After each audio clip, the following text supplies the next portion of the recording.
Hey everyone, welcome back. Today I wanted to take a look at some of the contemporary themes within the humanities and take a look at how art has changed. And we've been taking a look at the last couple class sessions about what art is and some of the complexities in defining it and how the 20th century really begins this discussion. And generally, people, when they take a look at contemporary art and art that's changing, they generally tend to have a very visceral reaction to it, becoming very angry, feeling that they're somehow offended by the art. And I wanted to take a look at some of the criticisms that have been leveled against art, right? This painting looks like paint on a dirty canvas, or satanic, a work of a madman, amateurish, strange, intense, and feverish, or pornography, right? So these are just some of the many arguments that you're going to hear about art as you go throughout your life within the humanities. And let's take a look at where these criticisms come from, or what they were attacking, right? Monet's Impression Sunrise, as it was released in the 1870s, art critics took a look at it and said it looks like paint on a dirty canvas. They were not very happy with the way that it looked. It didn't look like it was complete. It looked like it was simply a sketch, and so they laughed at Monet's work. Or taking a look at Picasso, right? Picasso has been often criticized when he came out with his new style of cubism, as we see here with Jacqueline with Flowers. And this is a later work but following the Cubist style.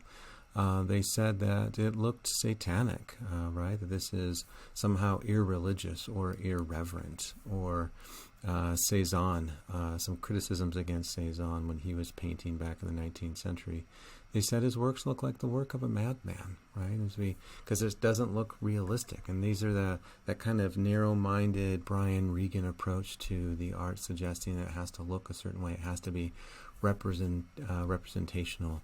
Or Van Gogh and his Siesta, right? Amateurish, strange, intense, and feverish. And these are some people that are criticizing, or at least trying to expand the definition of what we consider art to be. And at first, generally, when people are doing something that's different or unusual, the mass public and the art world in general, that's kind of entrenched within a set mindset, starts to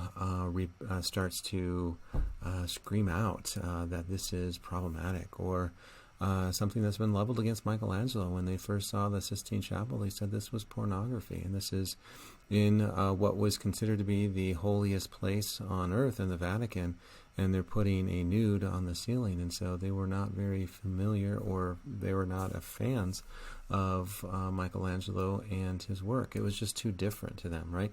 And so when we take a look at art today, right, the kind of criticisms that we see, right, feverish, work of a madman, amateurish, or, pornography, or whatever the case may be. But as we take a look at modern art today, we need to consider, right, are these charges that they're leveling against it accurate, or are they just knee-jerk reactions to things that people don't understand, right? Let's take a look at where this criticism begins. I want to begin this discussion in the early part of the 20th century with Dadaism. Right? Dadaism is an art movement that arose in 1916 as a way for artists to protest World War I. Mainly you have in Switzerland people that are fleeing the war. They didn't want to fight in it, and so artists were going to Switzerland, which was politically neutral, as a means of refuge. And here you have a bunch of artists that are in this politically neutral country, and they say, let's create an art movement, right? And their art movement was mainly to protest the war. They thought that the war was insanity, that people were dying, and there was no real cause or means to do so. And so they, critiqued the war. And at first, it wasn't widely accepted, because whenever there's a war on, people who protested are generally denounced as anarchists or radicals or whatever the case may be. But then after the war, when the totality of the war set in and it seemed like there was no real point to it, it started to gain international fame during the 1920s. Dadaism seeks to eliminate all social, political, and religious institutions, because such institutions promise order and meaning to a chaotic and meaningless world, right? So political, religious, social institutions say, follow me, I know the way. And what they're suggesting is maybe there's not a way, right? Maybe the world is just a bunch of random events, and anyone that tries to find meaning to them is just grasping at straws, right? And so as we think about this, right, as you get maybe you're traveling between Rexburg and Idaho Falls and you get a flat tire, we generally tend to think within the Christian mindset that there's some type of greater meaning. You're supposed to learn something from it. There's part of a plan.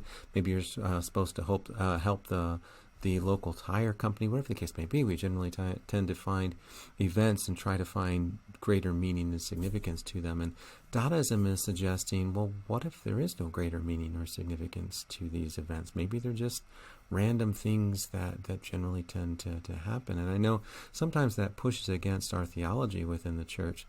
But you have to remember, these people are outside the church, and they're trying to make sense of why the war happened.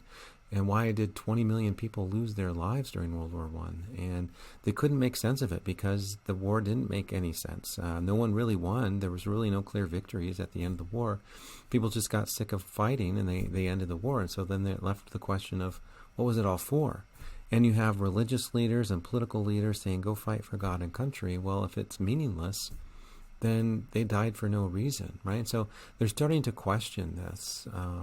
Their criticisms even extend to art, because art is an institution that promotes rational meaning and order, right? And that's generally what we tend to do. That's what science does. That's what we do even in the humanities. That's what we do within academia. Is we take things and we say, what's the greater meaning to it, right? We did that with Hills Like White Elephants. What's the greater meaning to them being at a train station? What's the greater meaning to the barren hills or the Ebro River, right? So that's generally what we tend to do, but Dadaists are proposing kind of the opposite. What if it doesn't make any sense, right? Thus, they seek to tear down the values of art and the artist's role in creating art. Because if art reflects the world in which it was created, and our world is irrational and meaningless, and there's no greater order to it, then art should reflect that. It should feel random, right? Their works generally are playful criticisms against rational order. Right?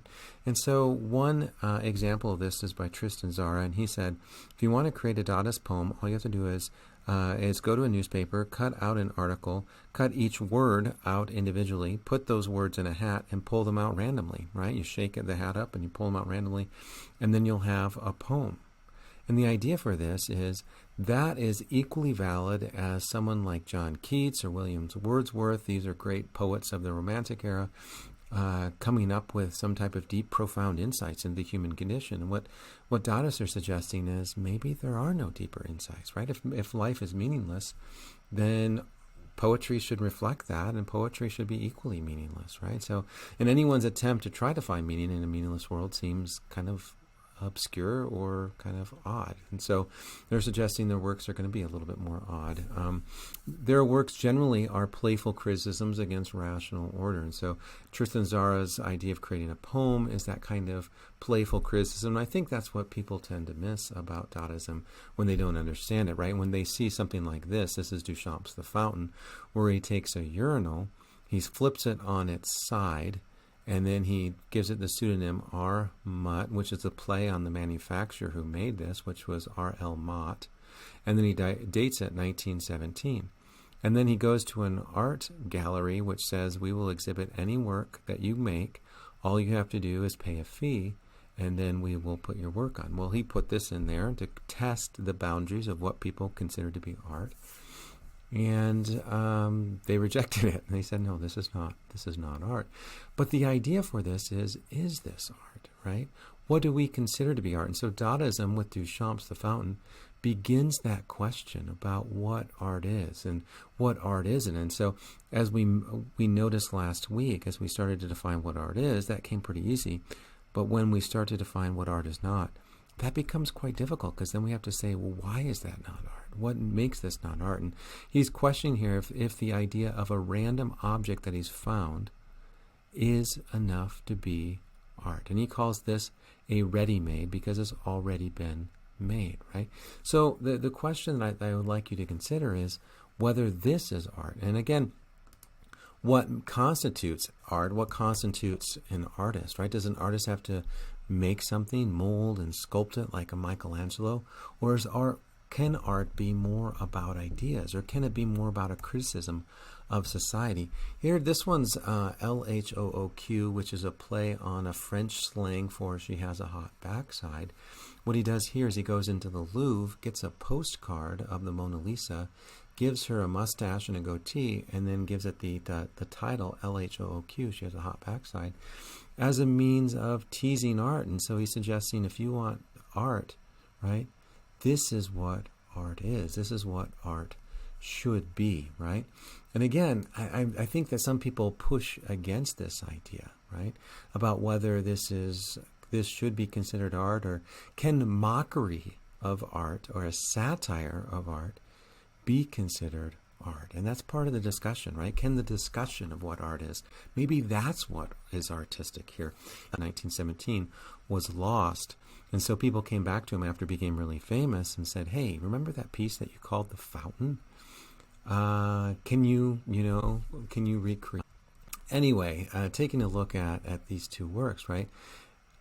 We can examine, right, what is considered to be art, right? And what's interesting about these two works is, as they've come to him and asked him to recreate them, is whether or not, right, does it have to even be the original? And now that they're considered art, it's kind of interesting that they put these glass boxes around them, right? And so they're now considered to be, right, the pinnacle of art. But what makes them art, right? That's the real question. That becomes quite difficult, right? Now, Mr. Mutt's fountain is not immoral. That is absurd, right? And that's one of the many charges that's been leveled against Duchamp, right? It's immoral, it's satanic, whatever the case may be, right? Whenever artists are doing something different and it defies expectations, people start to say, you can't do that, right? And this criticism suggests that's absurd. No more than a bathtub is absurd.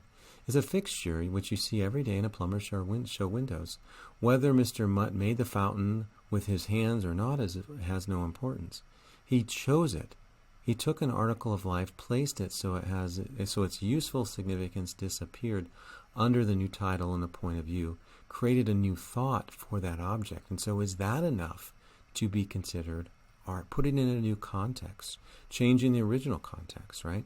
As for plumbing, that is absurd. The only works of art America has produced are her plumbing and her bridges. And that's probably true to some extent. By 1917, America is going to come on to the art scene after World War II, and they're going to come on with a vengeance.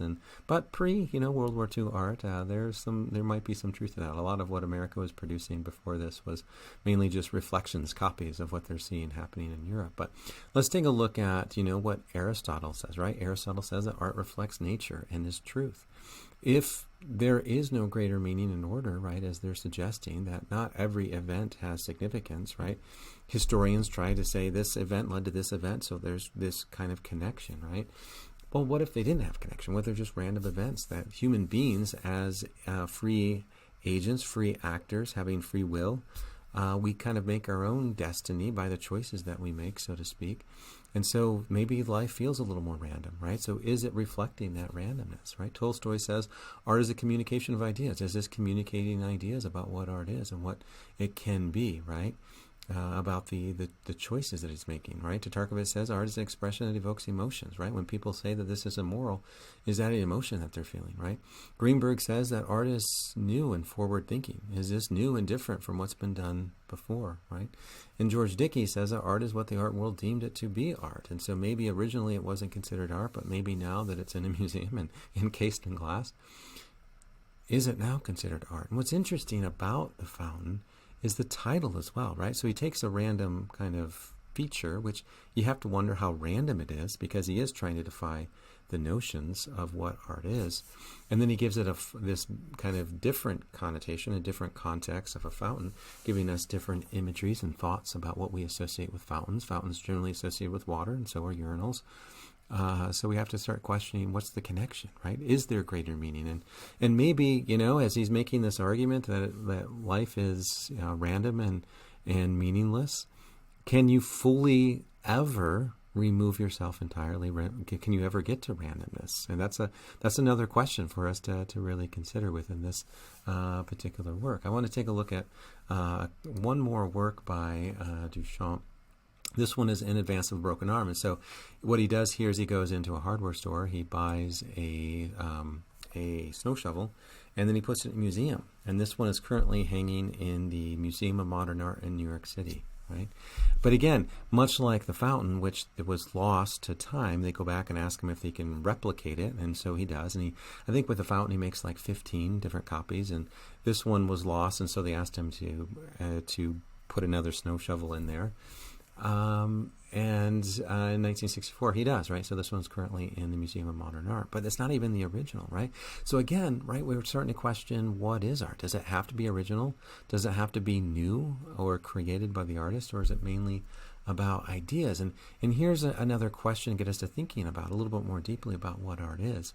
If I were to go to Lowe's or Home Depot and purchase a shovel for $10, would my shovel be worth $10? While Duchamp's is considered to be priceless, right? What makes his work valuable and mine not valuable? Perhaps part of it is the fact that he did it first, but perhaps part of it is the fact that there's a name associated with it, right? So in some ways, right, Duchamp is taking a look at this idea of branding, right? You put Michelangelo's name on something, all of a sudden it becomes extremely valuable. You put Van Gogh's name on something, it becomes extremely valuable, right?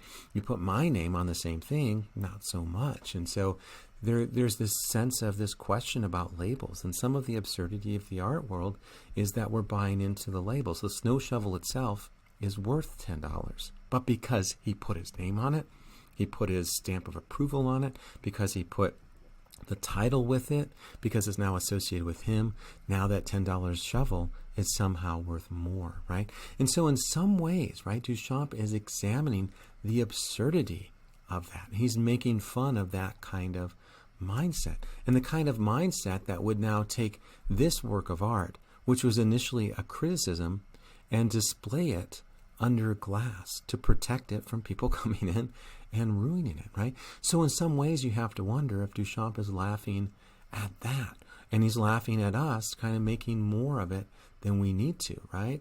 If we're suggesting that this is great art. But what I want to suggest is not necessarily that it's, great art in and of itself, but it's great art in that it starts this discussion, moving away from the regimented ideas of what we consider art to be, and then expanding that definition so we can then have a more constructive understanding of what art can be. And this is going to overshadow much of the 20th century, right? This idea of going back to, but what is art? Who decides what art is? What makes it art? Here he considers this an assisted ready-made as well. This one, he takes a bicycle wheel and then he attaches it to a stool, right? So he's taking two separate objects and putting them together and making something entirely new, right? So my question here is, does combining two different objects make it new enough to add this artistic quality to it, right? And so again, some of the questions, what do we do with the title, right? What do we do with these random objects? How do we make sense of them? And is mainly art more about, right, more about ideas and less about the aesthetic quality, right? The visual beauty. Can beauty, instead of just being reflecting the exterior world, because now we have cameras, we have cinematography that can do this by 1913. Now we have all these other technological advances to do this. Maybe art doesn't have to be shackled by visual reality. Maybe this frees art to do something much newer, much more different, much more, perhaps some would argue, creative and innovative, and being able to start more of a discussion about what we consider art to be as we start to critically reflect ourselves. And again, the social commentary that we have here is this idea of what does make sense in a world that seems to be crumbling, in a world of ash. We see this with Hills Like White Elephants, right? The meaning of life. What's the meaning of life that's addressed within the story in the aftermath of World War I? It seems as though life is meaningless to a point where people are discussing the life and death of a child, right? And so these are some of the major questions of the 20th century. What is meaningful, right? How do we make meaning in a world that seems meaningless? What do we do with the essence of life when life seems to be tossed away by political entities at their will, right? So again, some of the deeper questions, even though there's this kind of silliness to it, there are these deeper rooted questions that they're getting at, that starts that discussion, which makes them extremely important.